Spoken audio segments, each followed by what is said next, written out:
It is one of the great miracles of modern medicine, the saving of a dying patient with a transplanted body part.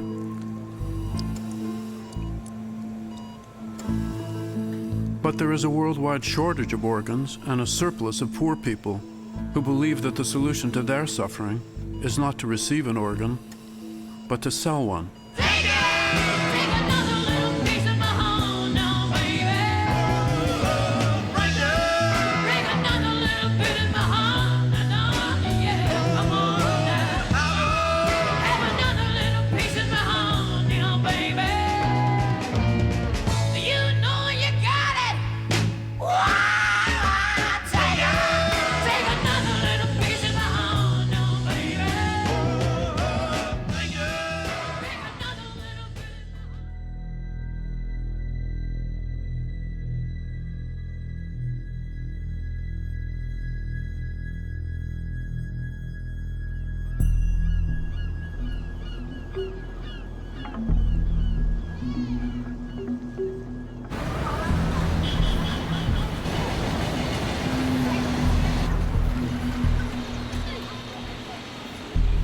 Joe Boy, a 44-year-old husband and father, yearns to lift his family from abject poverty.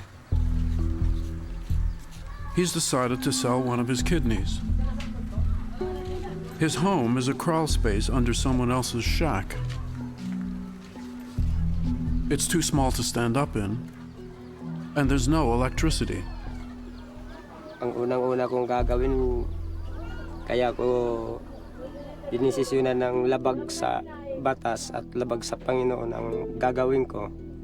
Itong bahay ko kailangan mabago man lang to. Ito lang, ayan lang ang tagi kong inaano para sa kumbaga malalaki na yung mga anak ko, binata na yung dalawa kong lalaki para naman masilayan din nila yung bahay na maluwag tulugan at nakakatayo pag nandito sa loob ng bahay.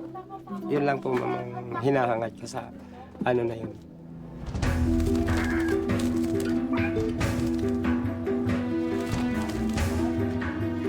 In the Philippines, like almost everywhere else on Earth, selling a part of your body is illegal. The result is a flourishing black market run by backstreet brokers like Diane. Like most brokers, Diane sold one of her own kidneys and served as the agent for a dozen members of her extended family when they sold theirs. Ay si Edwin, si Lorenzo, An-An, si Lidonio, Judy Leto. Panganay ko si Jose Leto, yan si Yap. Diane has offered Joe Boy $2,500, double what he'd earned from unskilled labor in a year. Ngayon, may grupo kami nga nakahanda na mag-donate. 6 yan po sila. Type A, Type B, Type O, EB. All they need now is someone who is desperately ill.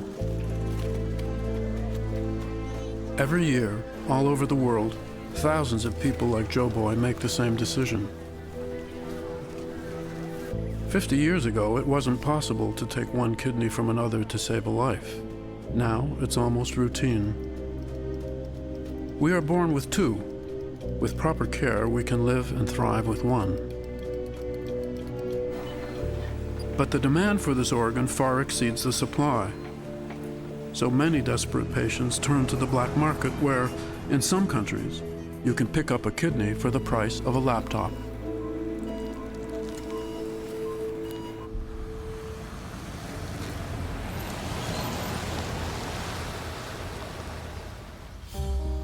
I was diagnosed at 21 that I had kidney failure. Generally, when this happens, it happens when you're older. Of course, you go into denial and you think, no way, this can't be happening to me. I'm just trying to live the life I think I would have lived if this didn't happen. Mary Jo has been waiting for a kidney transplant for 6 years. She's kept alive on dialysis. Dialysis, what it does is, I mean, it cleans your blood, but it's not just taking out the toxins, it's taking out everything. So anything good that's in your body as well comes out at the same time. So, you know, you're wiped out. When you get off, you're completely wiped out. So it takes its toll. Sorry, hon, I locked it. Oh, it's okay. I've got stuff happening all the time. I've got a 3-year-old kid who's got special needs. I've got a husband, I've got a house, I've got a career. If I want to do the things I've always wanted to do, I still want to travel, I want to live my life. So this is my dialysis machine. Doing dialysis is a very traumatizing experience for anybody. It took me, I'd say, at least a good year to really get used to sticking sharp needles in my arm.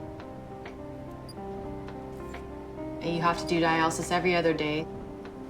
It just changes you. It changes the way you look at things. It changes your way of life, your perspective on things, and how you would do things normally. This one hurts.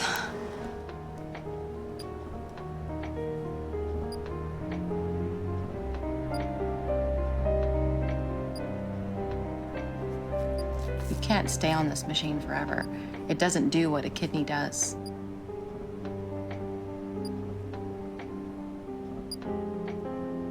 Some days I think, God, how much longer am I gonna have to do this?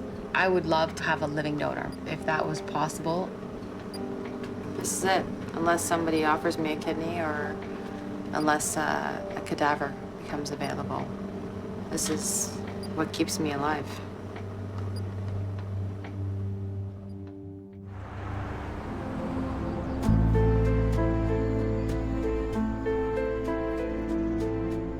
There's no point in having a bad attitude. You put up with what you have to put up with, and there's no point in complaining about it. It's a matter of just what you have to deal with.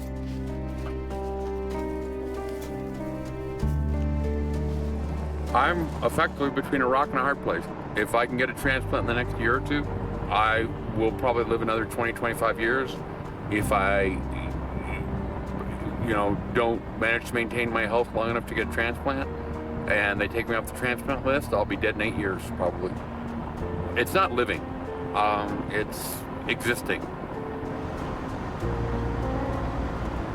So, Walter, how long have you been on the transplant list already? Almost 2 years. Wow. What do I have? Probably 2 or 3 years before I probably had problems. Currently, people that were put on the transplant list that at the time you were, they're waiting anywhere from 4 to 5 years for a kidney to become available unless they have a living donor. Right.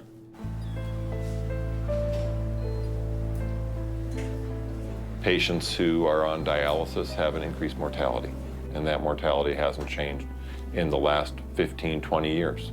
As a doctor, if you're in a clinic of 100 people that you're treating, 20 of those people are going to die each year. I effectively have to decide at this point whether, if I can't find a donor in this country fairly soon, I have to decide whether I'm willing to take on my soul the ethical burden of purchasing a kidney from somebody or choose to die. And that is really the choice I'm facing.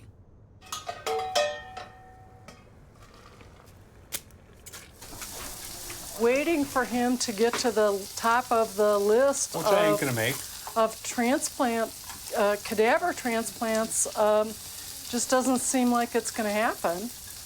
And, a foreign situation obviously would not be our first choice, but at this point it looks like it may be our only choice. In Toronto, Raoul Fain already made the choice that Walter is considering. He mortgaged his house, went overseas, and paid $100,000 for a kidney. Where was this minaret? Downtown? Across from the hotel. Oh, here is how I look after the second day of surgery. My muscles have disappeared, and I the lost muscle about... disappeared before the surgery. That's what renal failure does. Yeah, let me see this one. Approximately 10 years ago, I was diagnosed with a kidney disease. After about 9 years, my specialist suggested that he is really not able to help me much more. So I started to inquire about doing a transplant overseas. I had one ray of sunshine that through some family members, it was transmitted to me that there was a gentleman that had this operation in Israel. When he got the news that there may be a possibility to go out of the country, we just jumped. And when I contacted this person, he explained to me that the surgery does not take place in Israel. Then it was Turkey, which I said, okay, Turkey is already, it's not a backward country, it's modern and so on. He also informed me that there were some problems in Turkey, and the whole operation has had to move to Kosovo. The Turkey clinic has been closed. We have to go to Kosovo. So whatever we were prepared for, we were not prepared for Kosovo. Kosovo is Europe's newest country, an orphaned slice of the former Yugoslavia, corroded by corruption and strangled by organized crime. When Raul traveled to Kosovo for his black market kidney transplant, he had no idea he was about to become embroiled in one of the world's most infamous organ trafficking rings, an organization now being investigated by the European Union. Jonathan Rattel is a prosecutor and a veteran of trouble spots like Iraq and Afghanistan. He has now been sent to Kosovo to crack down on organized crime and corruption. The first case to land on his desk is the Medicus case. The charges: trafficking in body parts, organized crime, trafficking in persons, and unlawful medical practice. Okay, what are the precise allegations that ground the indictment here? There is a growing network of organ trade throughout the world, and unfortunately, the source for these organs are the indigent, the poor, the vulnerable, and the persons who want this are rich, wealthy Western nations who can pay $100,000 US for a kidney, and they are harvesting these organs. That's the top level allegation of this. To sell an organ, it's a terrible thing. But on the other hand, maybe it saves your life equally to how it saved my life. We don't know, and I cannot profess to know for what purpose that these people did it. You know, so that's why I can never be, 100% one way and say it's bad and that's it. In this clinic called Medicus, on the outskirts of Kosovo's capital, Pristina, Raul Fane's life was saved by one of Europe's most wanted men. One of the significant figures in this case is Dr. Yusuf Sumnez, without a doubt. This individual is a notorious organ trafficker and has engaged in this activity in his own home country in Turkey for a long period of time. He is the surgical expertise in this case. Dr. Yusuf Sönmez is one of Turkey's most accomplished transplant surgeons and a fugitive from the international police. He performed more than 2,000 operations in Turkey and in dark corners of the former Soviet Empire. He first made headlines when he was caught on hidden camera, allegedly offering a man $8,000 for his kidney. Ben sana vereceğim. 8.000 sana vereceğim. Tamam onu işte gerek yok alırken. Gel benden alacaksın parayı. Başkasından değil. His alleged practice of dealing in body parts earned him the nicknames Dr. Vulture and the Turkish Frankenstein. Arrested 6 times in his own country, Sönmez escaped conviction by producing consent forms from his donors, attesting that ultimately no cash ever changed hands. Hiç para ödenmedi. Bu işin ticaret olduğunu kanıtlayın. Eğer böyle bir şey varsa ortada. But now, the transplants he performed at the Medicus clinic in Kosovo have him in the legal crosshairs once again. He had a presence. He could have commanded anybody in the room. And the way he imposed himself, just by his movements, just by his demeanor. He didn't have time for small talk, although I tried to entertain a few words with him. I said, I read a lot about you. To what he said, yeah, all the beautiful things about me on the internet, and you still came? And I said, yes, we still came because you are the only one. What really grounds this case is man's inhumanity to man. Anywhere from 10 to 15% of all organ transplants are illegal. This is an exploitation of the human condition that has to stop. Obviously, I'm biased, and obviously, this particular situation helped me and saved my life. So obviously, I'm selfish, but I don't see it like such a terrible thing, provided that that is done in kind of an honest way. The Medicus case involves dozens of people across 3 continents. Raul was one of 20 patients who traveled to Kosovo to buy a kidney in 2008. 20 people from Eastern Europe, Turkey, and Russia sold their kidneys. The prosecution claims that Raul's transplant was performed by the surgeon Yusuf Sonmez and aided by an international cast of characters that includes another doctor, a fixer, and an exploited victim who gave up an organ. To track the sale of a black market kidney, the production team sets out to reassemble all the players from Raul's operation, starting with the man at the center of the Medicus case. Amazingly, Dr. Sonmez, a fugitive from justice, wanted by Interpol, has his own website. But does Dr. Frankenstein answer his emails?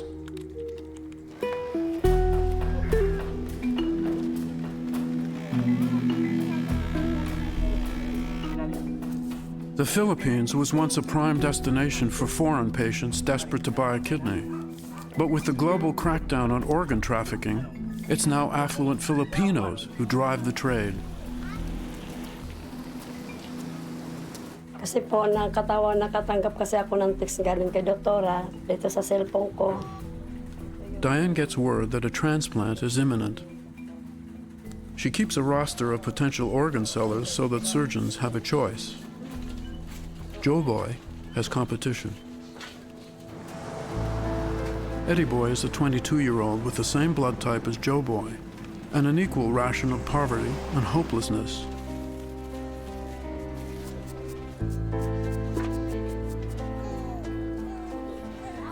Minsan, niiwanan ko siya ng 100, pinagkakasya niya sa isang linggo. Yan lang. Wala naman kami mahingi ng tulong, wala rin pamilya. Wala rin siyang tatay, wala rin siyang nanay. Ako rin, wala rin tatay, walang nanay. Kaya kami dalawa na nagtutulungan. In the Philippines, like everywhere else, each donor must testify before a hospital official that they are not being coerced and that they are motivated strictly by altruism, not financial gain. Hindi ka ba nila pinersa? Hindi naman po. Ako nga po yung nag-ano kasi nung nalaman ko na... To prevent abuse, Philippine law requires that a donor have a relationship with the recipient. This is the loophole that will get Diane's candidates through their interview. Ganito, Eddie Boy. Amo siya ng nanay ko, gano'n. Yun ang sasabihin mo. Kaya inano ka ng nanay mo na ikaw ang mag-donate. Kaya pumayag ka na rin. Ano yung sasagot mo doon? Kung ano ang tinuturuan nga kita para ganun ang salita mo na. It takes Eddie Boy a while to catch on, but Diane has too much at stake to let him fail. Pag tinanong ka, doktor, kung kaano-ano mo ang sasalinan mo. Amo po ng nanay ko. Kaya idudunit ko po yung bato ko para madugtungan po ang buhay niya at saka makatulong po ako sa kapwa. Joe Boy is a quicker study. Kailangan, huwag mong kalilimutan yung sinasabi ko sa'yo na ganun ang sasabihin mo. Ang sasabihin ng nag-interview, nagsisinungaling ka na hindi ka binabayaran. Kaunting mali mo lang dyan, bagsak ka na. Bagsak ka na. Kaya nga, huwag mo nang bago-baguhin. Iyon na, basta kung ano ang sinabi ko, iyon na, huwag nang paiba-iba. Now, for Eddie Boy and Joe Boy, it's just a waiting game.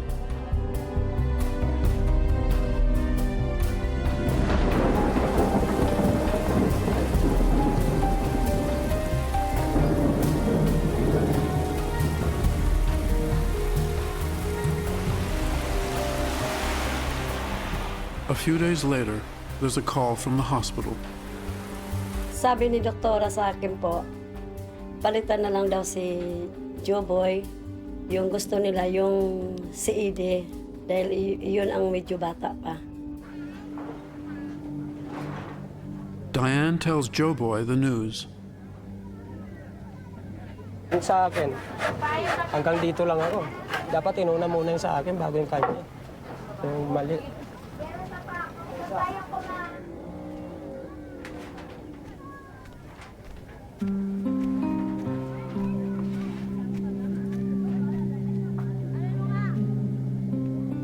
Kaya ako magpapakuha ng bato dahil kailangan kong mayawan yung pamilya ko sa kahirapan dito.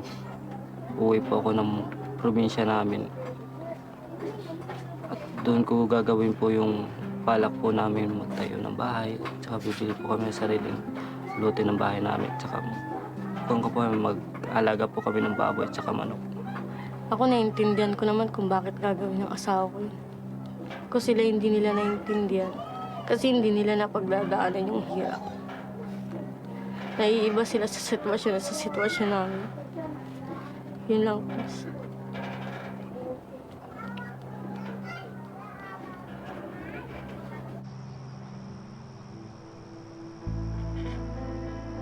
I really think we should look at other alternatives. Yeah, well.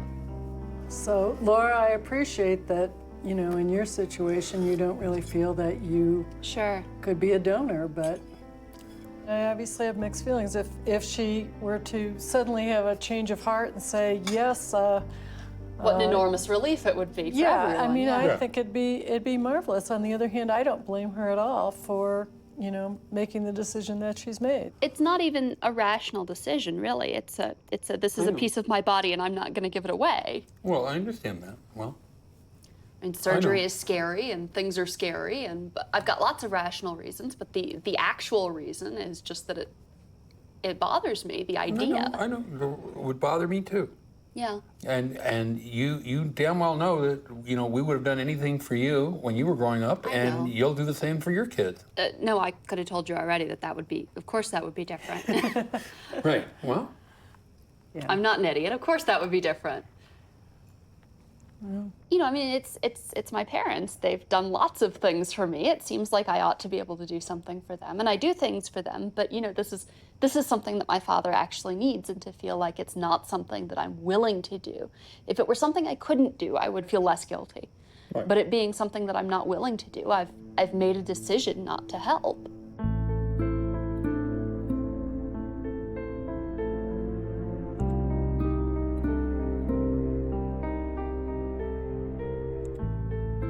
I mean, I really only have three choices at this point. Okay? I either get a transplant overseas, I get a transplant in this country, or I die.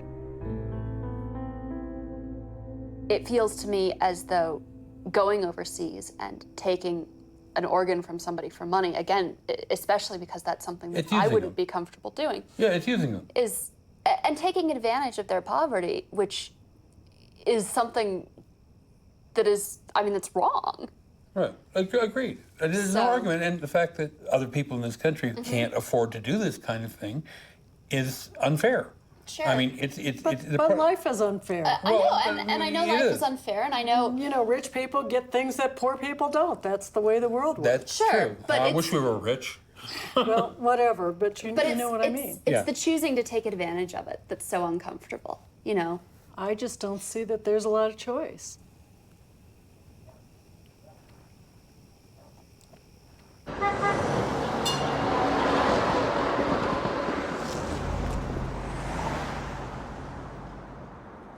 My family's riddled with kidney disease. My mom's been on a machine for 18 years.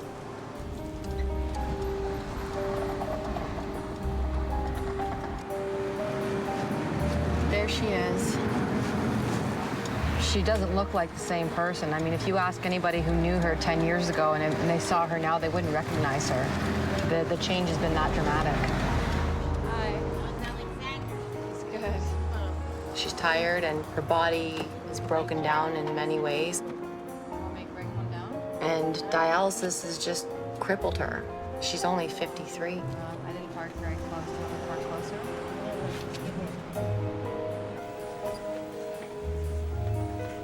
My brother started dialysis 3 years ago as well. My mom developed bone disease, her hair started falling out. Like, it's just been one thing after another for the past 18 years. I just don't want to see myself go down the same path my mom has, where, you know, you just degenerate, like your body just starts to fall apart after a while. If my kids could have a transplant, it would be a new beginning. My daughter's been on dialysis about 6 years and my son 3. So if there's a kidney out there, give it to my kids before me. 'Cause I really want them that gift. I've got this cool technology. It's the latest, you know? See, what I do is I, in, out. So, you know, it's like a faucet. There's two lines There's two there. lines, basically. It's in his jugular, and that's what he lives with every day. Like, he can't have a shower. The benefits of having that, like he said, like, you don't have to put needles in your arms every other day. Well, let's just compare. You just hook up and you're You good. show them your arm, and then we'll compare. Okay. This is what terrifies me. You want to see an old pro? This is 20 years. Look at this. This is the choice I had, you know? They told me I had a week to live, and this is what I knew would happen to me if they started I've sticking used me. this too many times that every once in a while it just bursts. That's what exploded. Yeah. Before Halloween. At the dinner table.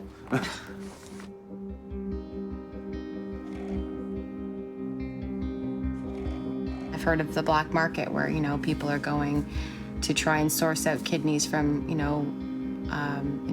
underdeveloped countries.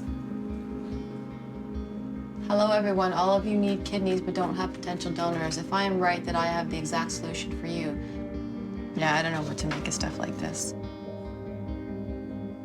The black market idea scares me a little bit. There's people who've come back riddled with infection. So you hear stuff like that and you just think, wow, that's not the route I want to take. I could definitely see more people saying, I will donate a kidney, and I'm really hard up for cash. They're helping someone, and they might even help them in a way. So the person who's sick is benefiting, and this person is getting compensation that might actually turn their life around as well. The one guy who wants to donate his kidney is not donating it because it's coming from somewhere deep inside. He's donating it because he's desperate for money. So I disagree. I think he's doing it knowing that he's helping this guy. Even though it's petty, If it he may didn't seem need the money- materialistic, he still doesn't have to do that. You know but what I if mean? he didn't need the money, do you think he would still do it?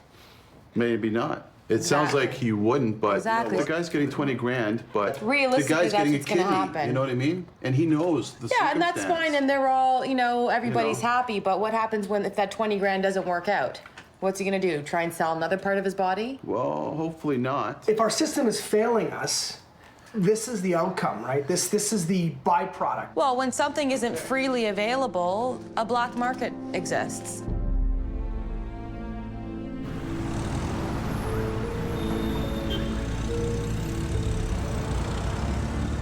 In Kosovo, the infamous Medicus clinic is deserted now.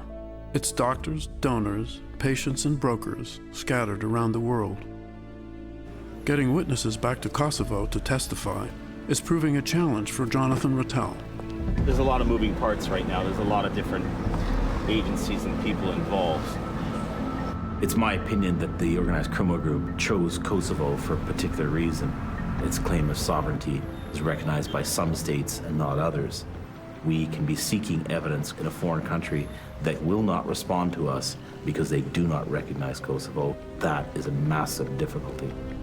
So far, Rattel has 7 local doctors and clinicians secured for the trial, but Turkey refuses to extradite Dr. Yusuf Sonmez. And there's another key player Rattel wants, the middleman who made the Medicus machine run smoothly. After all, someone had to organize blood tests and tissue matching. Someone had to book flights and take care of logistics. And hundreds of thousands of dollars had to cross oceans and change hands. According to Rattel, Moshe Harel was that someone. He is the fixer, the person that arranges all of this, the business end of the trafficking conspiracy. He informed me right from the outset that as soon as they complete the required medical tests, they have so many donors that they can do the operation within 1 week or 2 And he, at a point, told me, well, you know, you were ready, we're waiting for you. And I said, well, what is this, guys? I mean, you have a football team of donors? And says, well, pretty close to it. Moshe Harel was arrested in Pristina when the Medicus clinic was raided by the Kosovo police, but was released on bail with a promise to return for the trial. Since then, he has disappeared, except on Facebook. And though he didn't respond to messages, he did post that he is in an open relationship and he likes restaurateurs. But for Raoul Fain, Moshe was the crucial link to a life-saving operation. Even in the black market, in addition to a surgeon, every transplant involves a nephrologist, a kidney doctor who ensures that the recipient is suitable for a transplant and that he's matched with an appropriate donor. Moshe informed me that there is this doctor by the name of Zaki Shapiro that is quite a well-known nephrologist in Israel. And he kind of jokingly says, go on the internet, you'll find him, he's already famous. And he didn't really specify to me what is he famous for.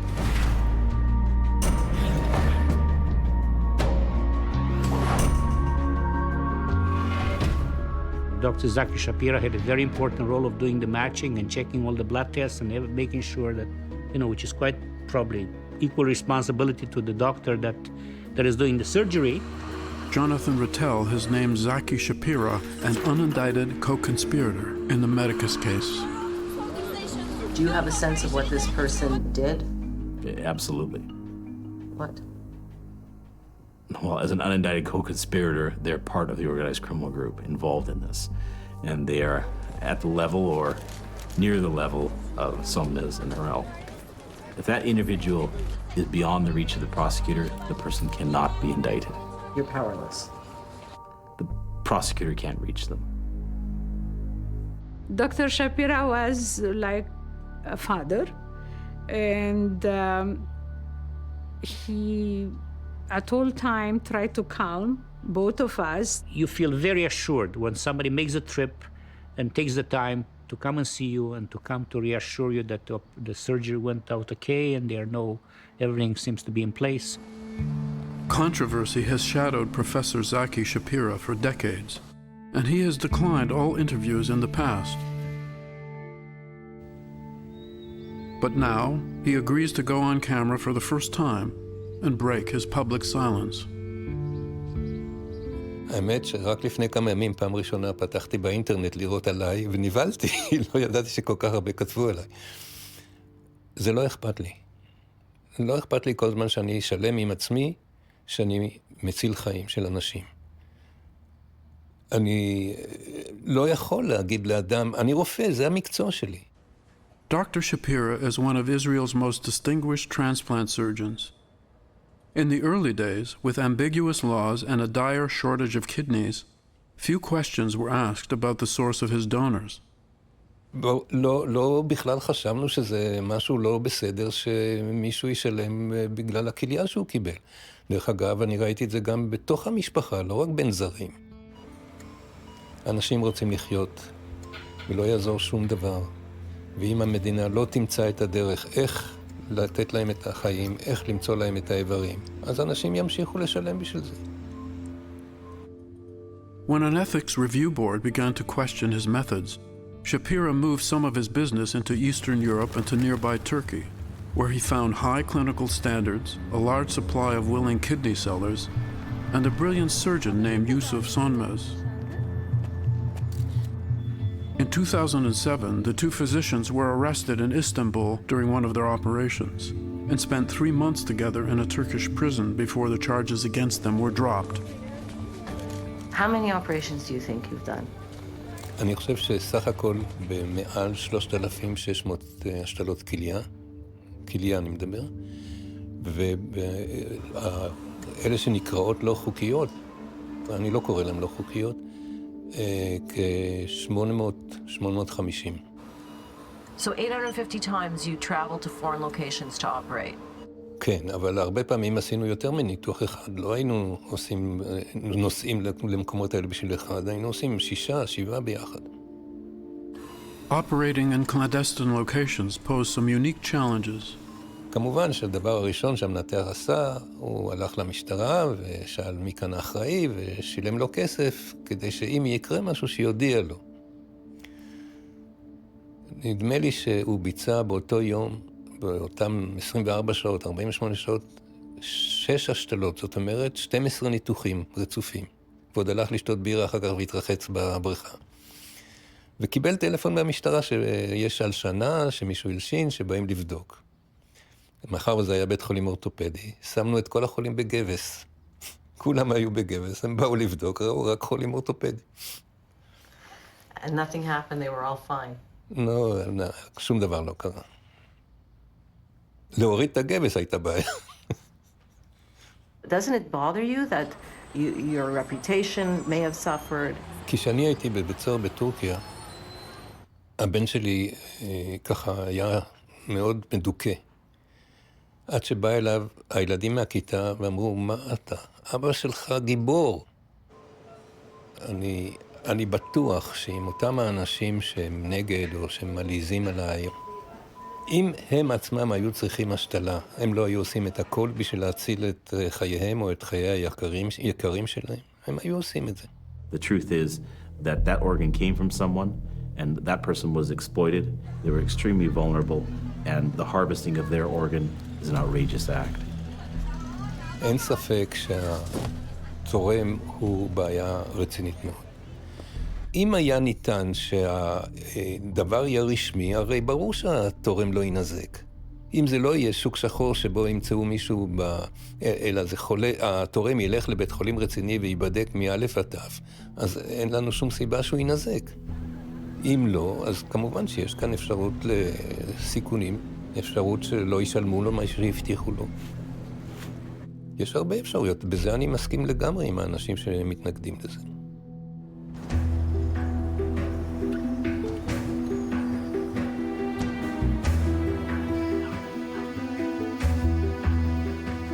Five hours from Manila is a province where the kidney trade has cut a swath through the male population. So many in this region have sold their kidney, they have formed a small support group. Ako nagpakuha, ang binili ko, tricycle, bahay, washing machine, TV. Appliance na. Dito ako. Bulok, pasabungin. Naibinta naman na lahat. Eh, ikaw naman po. Ikaw naman po. Ako ay wala, bihad ko sa utang. Pinang babae. Pinagbisyo. Kasunod, next. Ikaw ay motor, tindahan, appliances, basta inom. Ako wala pare, wag mo lang tatanungin, talaga ubus. Asawa lang natin. Asawa lang natin. Asawa lang natin. May presyo na ibibigay sa'yo yung doktor na nakalagay doon sa papel na 180,000. Pipirmahan, tapos pagkatapos mong operahan sa kanila ibibigay yon. Ang makukuha mo na ho, hindi na ho 180,000. Mga almost 130,000 na lang. Yung 50 nawawala na ho yun. Kasi meron pa ho mga ibang ahente na binibigyan yung doktor eh. Sino yung pinagsalinan nyo? Hindi ko po nakita ma'am, pero alam ko po, Arabo. Arabo siya. Ang usapan po ay 160, natanggap lang po ay 120. Pag-usapan po namin yung 130. Pero ang tanggap ko rin naman po ay 130 din. Masasabi nyo bang pinagsisisihan nyo yung pagbenta nyo ng bato at bakit? Hindi ako nagsisisi. Ayos lang po sa akin yun. At least nakatulong po ako sa kapwa ko. Ilang taon ka nung nagbenta ka ng bato? 21 na. 45 na po. Pero yung edad nyo, ano po ang pinalabas nung... Bali, pinalabas ko na lang po ng 35. Dinaya ko na lang po sa birth certificate. Para lang makunan ako.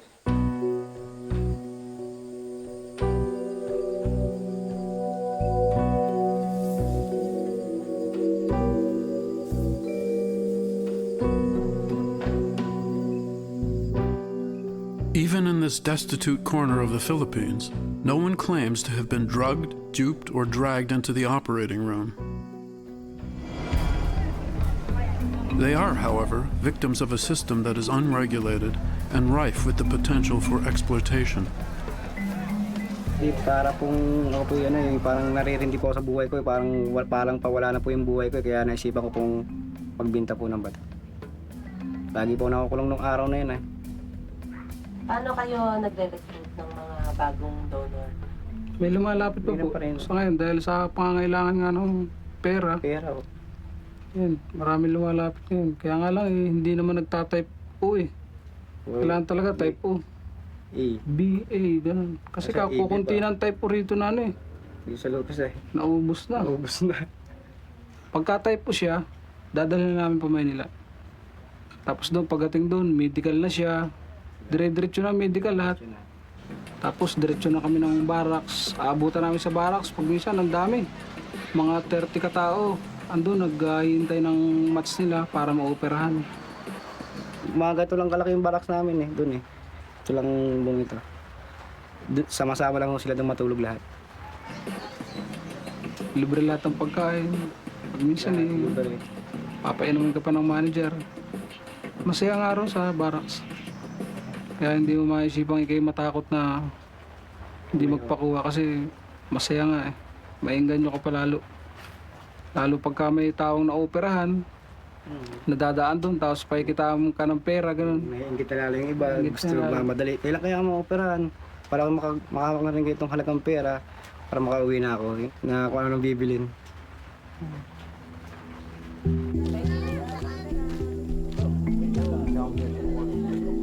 The thrill of a quick payoff extends across villages and through families, like these three brothers.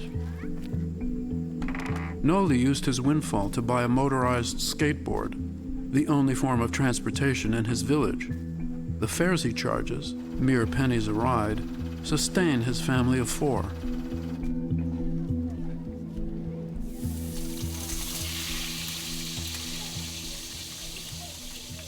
Nagtrabaho ako sa Batangas. Padala-padala, wala rin nangyayari kaya nagkuha na lang ako ng bato. Yun nga, kabahay kami ng ganito. Tsaka yung panghanap buhay. Kusang loob ko lang po yun eh. Ako nagkuha, wala naman akong magandang hanap buhay. Kapos ako sa pag-aaral. Kaya yun na lang ginawa ko. Hindi naman po ako nahiya kasi laking tulong din sa amin nung nagbenta siya ng bato. Nayari yung bahay namin natapos. Tsaka nung mga anak ako nakatulong din dyan sa bunso. For all the men, the lure is simple. More cash than they could earn in a year or two of village labor. But Hector is one man for whom it all went wrong. He's been suffering crippling pains for months. Nung dumating po siya, hindi ko matanggap na nagpaganon na siya. Umiyak po ako nung umiyak sa kanya. Sabi ko, kahit tayo naghihirap, dapat hindi nangyari yan. Hindi mo kailangang mag-donors ng ganyan para makatulong. Sabi po niya, Mama, kaya mo na gusto kong makatulong eh. Yan po sabi niya. Hector spent the proceeds of his surgery long ago, so the production team pays for an ultrasound to find the source of his chronic pain.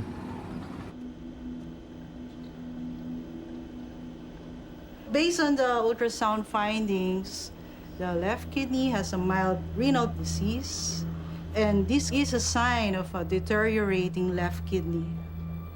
There is really a problem.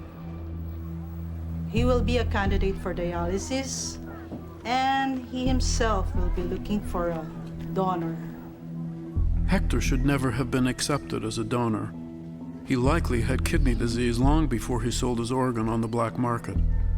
His remaining kidney is failing quickly. Probably, tragically, so is the one that he donated to a dying stranger.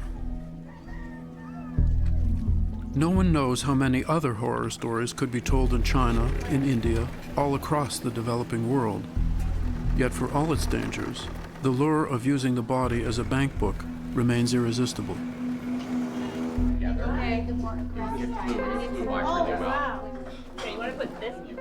It's now been almost 8 years, and Mary Jo still hasn't made it to the top of the list. I don't know how she does it some days, putting those needles in her arm for 8 hours every other day, and then working and taking care of her family. And, And it's been going on for almost 8 years. It's inconceivable. And it's wearing on us. It's wearing on her, especially. You know, she's growing, she's getting tired. And I feel terrible about it. I'm inspired by her. Like, I used to be irritated because I was, you know, maybe a bit more immature and selfish, but now it's, you know, we've got a kid together and we've got a life that we've built, and we got to suck it up.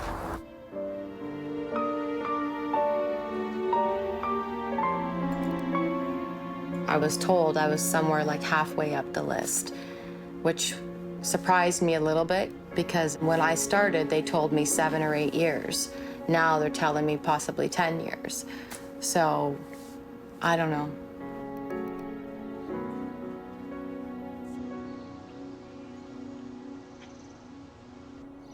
When you were here last time, we were thinking very strongly about trying to figure out how I could go overseas to get a kidney, because we knew that I didn't have very long and nothing seemed to be happening here.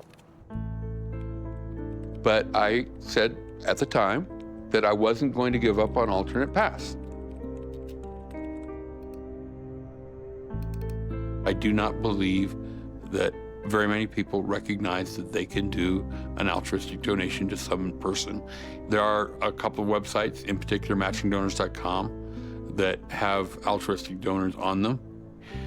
Matching Donors has caused more than 300 transplants in the last 6 years, and it's always possible that I might wind up being one of them if I find the right person at the right time. How many people are there in the world that voluntarily want to give up a kidney because somebody needs kidneys? I think the number's pretty small. It doesn't seem like it's in the cards. Unfortunately, a large number of those potential donors are looking to donate to somebody young with young children whose life they could save and they can be a hero. But I'm not going to badger anybody. I will send one email to somebody and say, would you consider me as a recipient, and explain who I am and what I am and so on.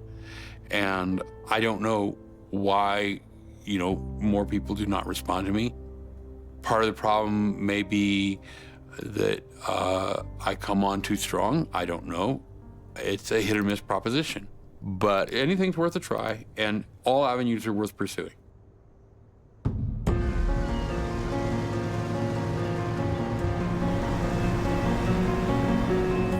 In Turkey, the infamous Dr. Sönmez is still at large. But surprisingly, he does respond to his email with a dinner invitation in Istanbul. No cameras, no crew. The director travels to Turkey to meet the surgeon. She assumed the meeting would be clandestine, but is surprised to find that dinner includes his parents, his wife, and young daughter. The next day, he phones the director and agrees to an interview. Why? Because his mother trusts her. I think that he has become a scapegoat. There is nobody he killed. Nobody. You see, he's a very good surgeon. Everybody accepts it. He might look scary from outside, but he's quite soft inside. I think Yusuf is coming. No. Yeah, Yusuf is coming. Yeah. Oh, hoş geldiniz efendim. All over the world, in all kind of TV channels and the newspapers, so many talks about this organized crime, international trafficking and organs, and so what? This is pushed by the media, by the press, in every country, and they are feeding each other. Well, I have read myself with big surprise in many newspapers, Dr. Frankenstein, but never Vulture. Frankenstein, yes, I have read. I guess 1 or 2 times Dr. Mengele I have seen. I'm not against, but I don't agree because I don't see any similarity. Dr. Yusuf Sönmez, he's a very interesting individual in the sense that he's highly intelligent, sophisticated, and quite worldly. But I think it's quite clear that he is a significant international component to organ trafficking around the world. From 97 until 2008 in Turkey for 10 years long, I was judged many times. I was accused, let's say around 10 different cases. And each time I was accused with the same points, illegal transplantation, illegal transplantation. But at the end, in all of them, I was acquitted. My criminal record was totally clean. I didn't commit any crime. Yusuf Sonmez has outflanked the Turkish justice system 6 times. But if he ever leaves his homeland, Jonathan Rattel will be waiting. The Interpol Red Notice, an international arrest warrant, has trapped Dr. Sonmez in Turkey. The moment he leaves the country, he risks getting arrested. Well, listen, it's written here, wanted. I would gather it's a little bit annoying. No. It's not annoying? No. Why? Look, crimes against life and health, people smuggling, trafficking and illegal You see, immigration. it's finished. Dr. Sonmez seems less disturbed about his fate than about his photo. Psychologically, to put my old pictures, look at these are old pictures from 97. These are not reflecting me. I'm different. I'm not the same person. Maybe it is the time to cancel this red notice. I just told him, please, Yusuf, we are in trouble, you see. We are very, very sad about you. Please leave becoming a surgeon and working as a surgeon, you see. What he told me, do you know? Are you going to say, to tell me, mother, that I'm going to be a grocer? I cannot do it because it's not my business. I cannot do it. Yes. And so only I can do one thing. I am a doctor. While Dr. Sonmez blames the media for his notoriety, he recognizes that he has been operating at the margins of the law. Why did you go to Azerbaijan, to Kosovo? Yes. You are begging for trouble. Okay, no. Let's make it simpler. About Kosovo and Azerbaijan, it's very simple. I'm surgeon. I have got offer, first from Kosovo, to make surgery, for the simple reason to earn money. You know, being human, everybody needs money, and I need to work. And I have got a good offer. Dr. Sonmez cannot understand why there is any legal question about it, and the morality of what he is doing escapes him. I think that he believes that he is providing a service to extremely desperate individuals. Anyone who has some brain and some reading capacity, I guess, can read and understand the law. According to this law, the doctor obligation is just to check that the donation is for altruistic reason. If a donor comes from Moldova or Ukraine... Is it my problem? It's the ethical committee's problem. It's not my problem. I'm doing my surgery, that's it. And you have no idea that the donors were getting paid? No, please. They were signing that there is no money matter. There is no selling. There is no buying. Only for altruistic reasons. So my job was over to see these papers. That's all. I was not getting the consent of the people. I need to see the papers. This Kosovo case, because it touched really all of parts of the world, it affected not just me, but my family. After this case dropped in the newspapers, my uncle and my aunt, they called and they asked, you know that you are living with a criminal, because people do believe what's written in the media. If, for example, in Yusuf's case, if the media said that he is the boss of the mafia, people do believe that one.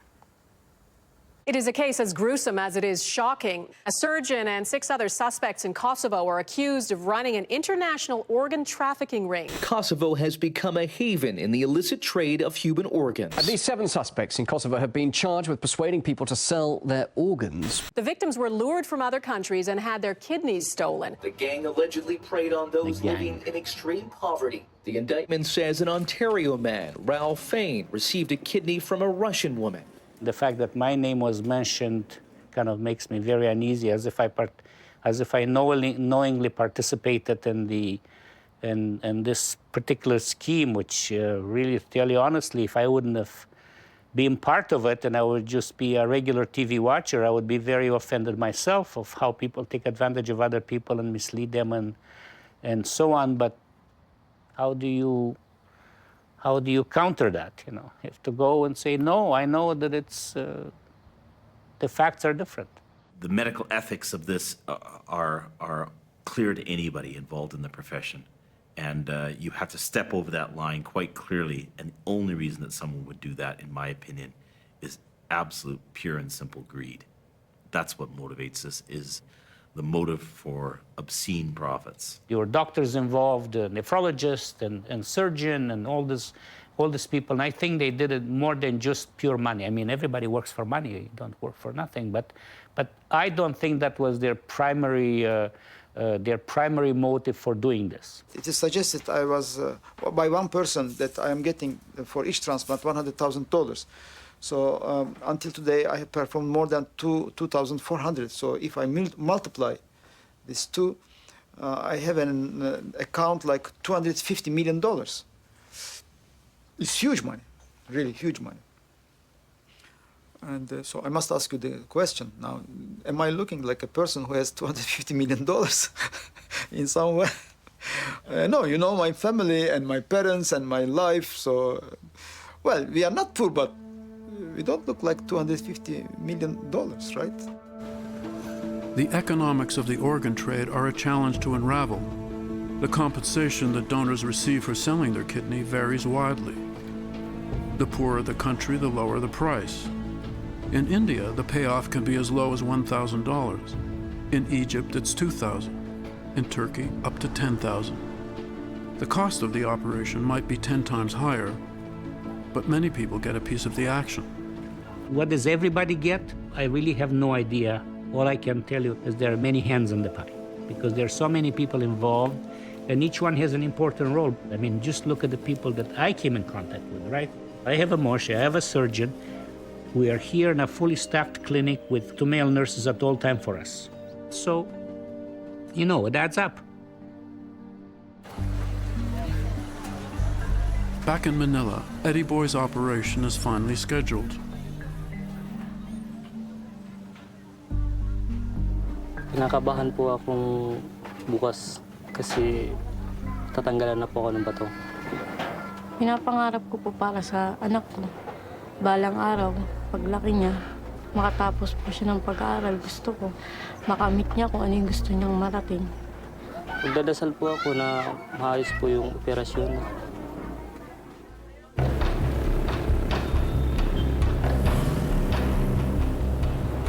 The next day, Diane accompanies Eddie Boy to the hospital. A few hours after Eddie Boy is admitted, a member of the production team, rigged with a hidden camera and posing as a relative, will meet him in his room. The goal is to identify the recipient and see how much money changes hands.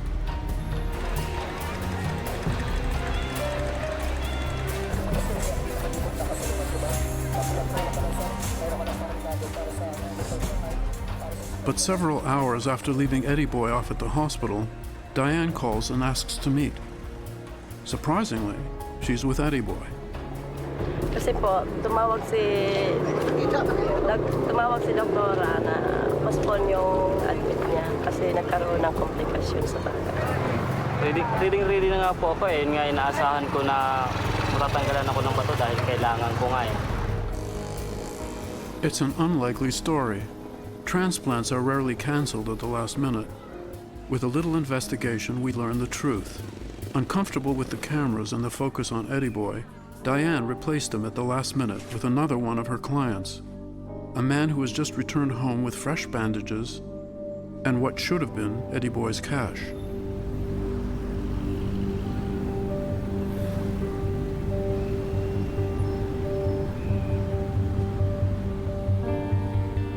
No country is immune to the trade in human organs. My family thought I was nuts. At first, it was like, you shouldn't do this. Why are you doing this? Why are you even thinking about it?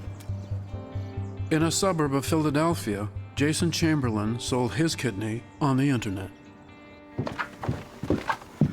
What are you doing? What are you doing, hon? I'm gonna go on Craigslist. You're gonna go on Craigslist? For what? I'm gonna go on the free section and see if I can find stuff to clean up and resell on Craigslist. I love you, son. God bless you. I'm basically doing whatever I can to survive. In the course of doing like Google searches, I came across a gentleman that posted an ad in need of a kidney. I thought it was just somebody playing a game. So I actually replied to it. and I got a reply back. No, I'm dead serious. I'm in desperate need. I asked him what kind of compensation I would receive. He offered me $20,000. So after thinking about, that number, I came to the decision that that would seem fair. I was like, are you crazy? I'm like, it's a lot involved in it. I was trying to start a business, so I figured, wait a minute. Okay, maybe I can get something out of this and he can get what he needs. So it's one hand washes the other situation. There was, plenty of trips back and forth to the hospital, pre-testing, lots of pre-testing. His antibodies in his blood was rejecting just about everybody that was being tested. So it was a long shot. It was down to the point where I was the only match out of over 70 people. Just like Diane's impoverished clients in Manila, Jason was able to bluff his way through a pre-surgery interview. We never mentioned that it was a Craigslist ad, but I know they had their suspicions. They were just trying to trip me up to make sure that I was doing this on my own free will and I wasn't being, I wasn't selling the kidney. I don't feel exploited, and I don't feel that I exploited the recipient either. I feel that it was just something we both agreed on. I needed to live, I needed to survive, and so did he. So that's why, I'm sitting here a living donor, and he has a kidney that's functional.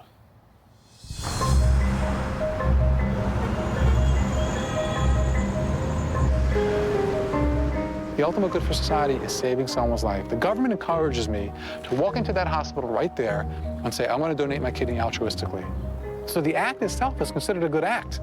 So why not offer people incentives to do the right thing? What's wrong with that?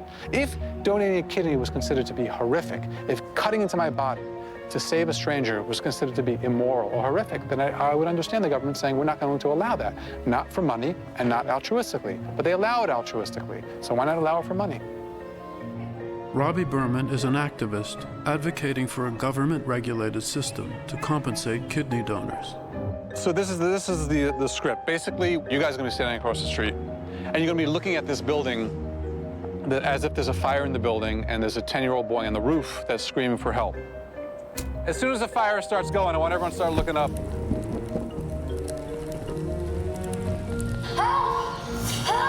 It's clear to me that if you want to get a message across, YouTube is the way to go. So I want to make a video that will, in a fun way, get the message across. The kid represents 7,000 Americans that are dying every year. That's my boy. That's my son. You turn around and you say, you'll give $1,000 to anyone who will save my son. For $1,000, I'll risk my life. The guy in the black leather jacket, he is the poor person who's being exploited. Sorry, I can't let you do it. Who are you? My name is Peter Paternalistic. Peter Paternalistic, my alter ego, is the establishment. It's the government. It's the people who think they know better. Why won't you let me save the boy? Because their motives are impure. You're doing it for the $1,000. Well, I was doing it for the money, but also to save his life. Yes, but to save a life, maybe next week you would take $1,000 to sell your kidney. My God. Okay, that was funny. That's good. Let's do that again.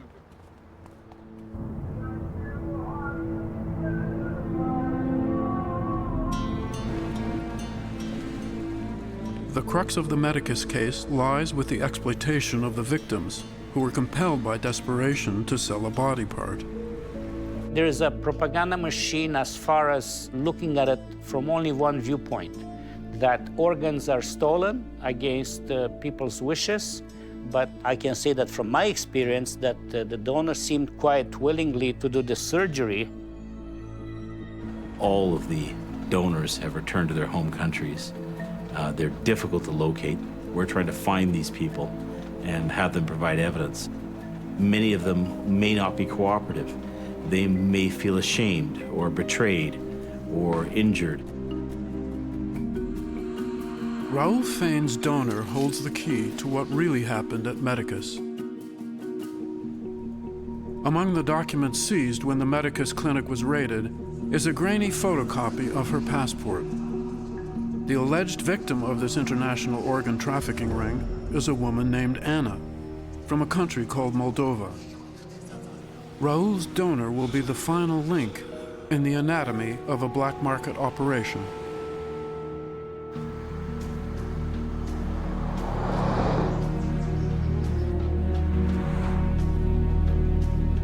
Moldova, like Kosovo, is a fledgling republic overrun by criminal gangs. Once known for exporting wine, vegetables, and fruit, it's now known for exporting impoverished donors to the global organ trade. Here, in a tiny flat, is the haunting face from the Medicus files. Raul's kidney donor, Anna Ruselenko, is 48 years old and lives alone. Her journey to the Medicus clinic began with an ad in a Russian-language newspaper. Потом я позвонила по этому номеру, который был указан в газете. Он представился Эдуардом, этот человек. Вот, я сказала, он сказал цену, какую там заплатят мне. Он говорит, что $12 000. Я говорю, ну, мало, конечно, говорю это. Вот он говорит, я говорю, а сколько донор будет платить, реципиент будет платить? Он говорит, $120 000 он платит за операцию. Там надо платить за клинику, врачам, анестезиологам. Ну и с этой суммы идет мне там, в общем, вот такое дело. Значит, мы когда уже вылетали в Косово, в аэропорту в Турции, Эдик показал, что Аня, это будет вот твой реципиент. Вере показал ее. Там был мужчина такой высокий, худощавый, седой. И с ним была женщина с короткой стрижкой, темненькая, в очках. They were dressed very careful, very appropriate. One had quite a few pieces of jewelry. Чисто по-человечески жалко. Он такой был несчастный. Он еле передвигался вообще. Он еле шел, жена его держала под руку. They seemed to be smiling. They didn't appear to be nervous. Мы так с ним поздоровались. Да, естественно, мы не общались в самолете.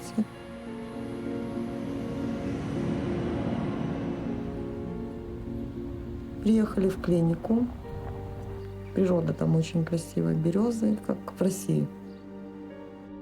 И приехали в клинику, такая чистенькая, аккуратненькая, очень красивая. Мне так там понравилось. Персонал, вообще чудесный персонал. Кушали мы то, что нам приносили меню и на заказ. Что мы хотели, то мы там и кушали. Там у ребят, ну, медбратья, у них вечером чай пили, сидели, с ними разговаривали, общались. Там немножко на русском они говорили. I was asked at a time to sign a statement that, you know, everything is done quite normally and that nobody has forced anybody into doing any of this. Бумагу мы подписали, да, что даем свою почку, я отдаю добровольно, безвозмездно. Нет, деньги они нам заплатили прямо в клинике. Прошло 2 дня после операции. Мы на следующий день должны были улетать. Они перед этим, за день до этого, он приехал с чемоданчиком, открыл и при нас тут же в палате отсчитал деньги, дал Вере и дал мне. Хорошо себя чувствую, нормально, ничего не болит, все нормально, шрамик уже не заметен. Никакие не боли. Я очень люблю пиво. И я еще в клинике врача спрашивала, что можно мне будет потом пиво пить или нет, потому что я его очень люблю. Он говорит, не переживай, Аня, все нормально, можешь пить. Я же пиво употребляю, очень его люблю. И здоровье нормально. Никаких побочных явлений, никаких болей, ничего абсолютно. And this is the walk that you take every day? Well, A month and a half ago, we were looking at options that weren't very good, but I said that I wasn't going to give up, and my wife was pretty negative about matchingdonors.com, and then I locked into Lori. I need a 16-ounce. We spent the whole last month texting each other to the point where I filled up my text box at least 3 times. Okay? You only need 1 kidney. I got 2 and they're healthy. And so if I can give one to somebody else to live equally happy life, you know, and healthy and That's great. I just happened to luck into meeting her at the right time in the right place. I went on to matchingdonors.com, and Walter contacted me the first day. I think I'm just comfortable with him, you know, he says what he has to say, you know, he lays it all out there. It's not candy-coated, and I'm used to that. That's what I'm from. I mean, it's like being at home. People have asked me, you know, why not a younger child or woman or a younger man? I have a hard time with that. The value of his life is nothing less than a 6-year-old or a 4-year-old, or, you know, he's equally as important as the next person. Lori is giving me a gift, and I love her for it. She is giving me back my life. That is a gift that can never be repaid. I'm just afraid that when somebody really comes and asks you, are you sure that Walter's the person that you want to donate to, that you'll start to think it over and you'll say, well, maybe not. As much as this is for Walter, this is really for me too. When I lost a very dear friend, I would have given anything to save her life. Okay. And of course you couldn't. I didn't have that opportunity. And I'm so sorry. And if I can help one person live his life with his wife and his children and his grandchildren. Oh, wow. It's important to me in here. Well, thank you so much for that.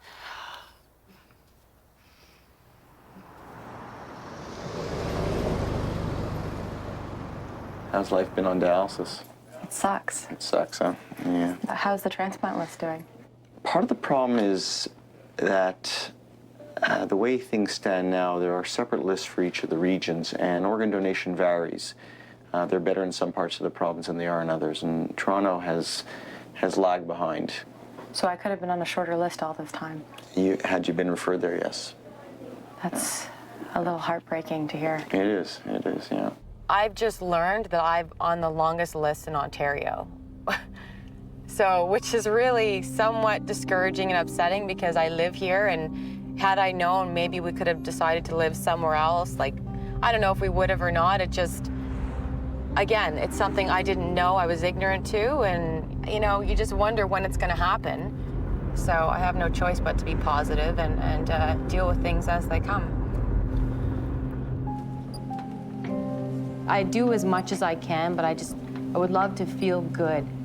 I'm tired. I start early in the morning and I'm done. By 9, 10 o'clock, like, I am spent. And then I have to go shove needles up my arms. So yeah, I would love to get off the machine, I really would. And the idea of doing another 2 years doesn't make me happy.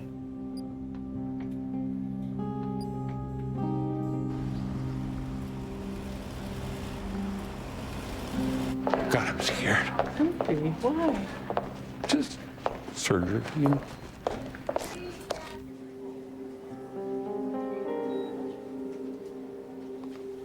Altruistic donors like Laurie Wood are 1 in a million. Walter has won the lottery.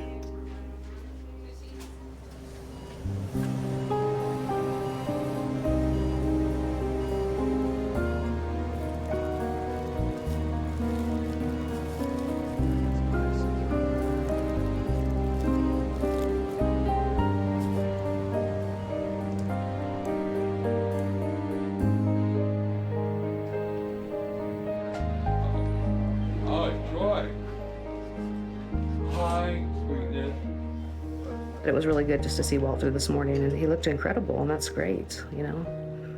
It's a good feeling. You can make that kind of a difference in somebody. You're not gonna make lots of trouble. You be good, behave yourself. I know I'm gonna make lots of trouble. No, you're not. I owe Lori the rest of my life. My life expectancy, as a statistic, just went up. a lot.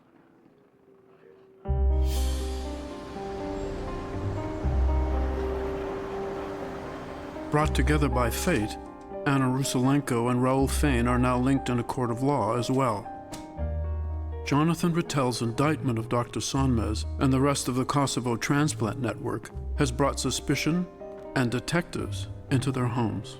В Молдове уже тут дернули наши, полиция наша дернула. Да, меня привезли в полицию, посадили меня за стол, а он напротив сидел, полицейский.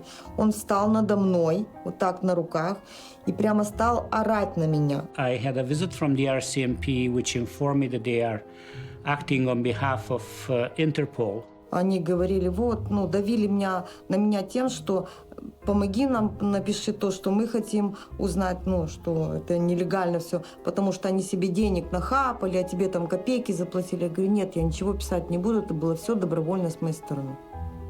They are always surprise-type visits and not finding me home, spreading their business card to all my neighbors and telling them, oh, I'm looking for Mr. Fain, do you know where he is, and so on and so forth.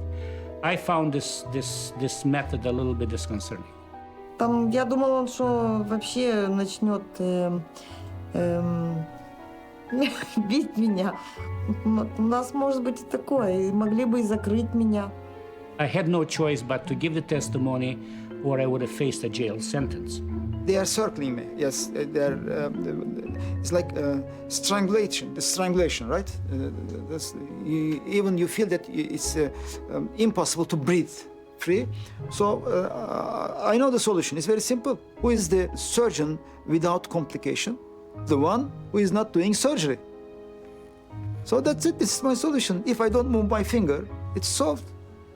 So I don't do transplantation, and that's finished. כאשר אני צריך להציל חיים, אני אגיד לו, לא, אני לא מציל אותך בגלל שזה לא חוקי, איך אפשר? אני יכול לעשות את זה כי יש לי את הקשרים המתאימים שאני יכול לשלוח אותם למקומות מתאימים. בגלל שזה לא חוקי אתה צריך למות? מה זה? זה לא ייתכן. There was a guy in Brooklyn here who got caught 6 months ago being a broker, buying and selling kidneys, and he made money, he became wealthy. But he broke the law and he saved hundreds of lives. I follow the law. I observe the law, and I've let hundreds of people die. Who's moral and who's immoral? I think I'm immoral, and that guy who broke the law, he's more moral. He saved hundreds of lives. So, yeah, I'm working within the system, but I'm getting sick of the system. Every year, thousands of illicit kidney transplants continue to take place in countries around the world. In all these cases, the recipients are deathly sick, and the donors are poor and desperate. This is the thread that unites donors, doctors, and patients in a web of fortune, fear, and infamy. In Kosovo, a thrust to shut down the global kidney trade has captured 7 local defendants, but the major players are far away and free. In Turkey, Dr. Yusuf Sonmez, a virtuoso labeled a vulture, has relinquished his scalpel. In Israel, Zaki Shapira, an unrepentant pioneer, has quietly retired. In Canada, Raoul lives. In Moldova, Anna survives. And all around the world, the dance of desperation goes on. This case is the hallmark of a rank exploitation of the human condition. These victims were identified, selected. I just hope that the donor has benefited from this at least as much as I did, because I benefited a lot. Нет, абсолютно не жалею, что говорила уже, что народ довольный, что этот человек, что Рауль жив-здоров, что все у него хорошо. Where's the love song set us free? Too many people down, everything turning the wrong way round. And I don't know what life will be, but if we start dreaming now, Lord knows we never clear the clouds. And you've been so busy lately that you haven't found the time to open up your mind and watch the world spinning gently out of time.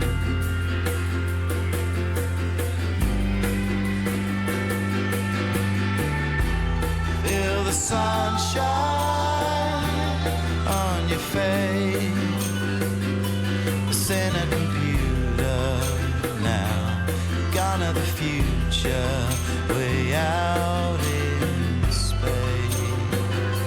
And you've been so busy lately that you haven't found the time to open up your mind and watch the world spinning gently out of time.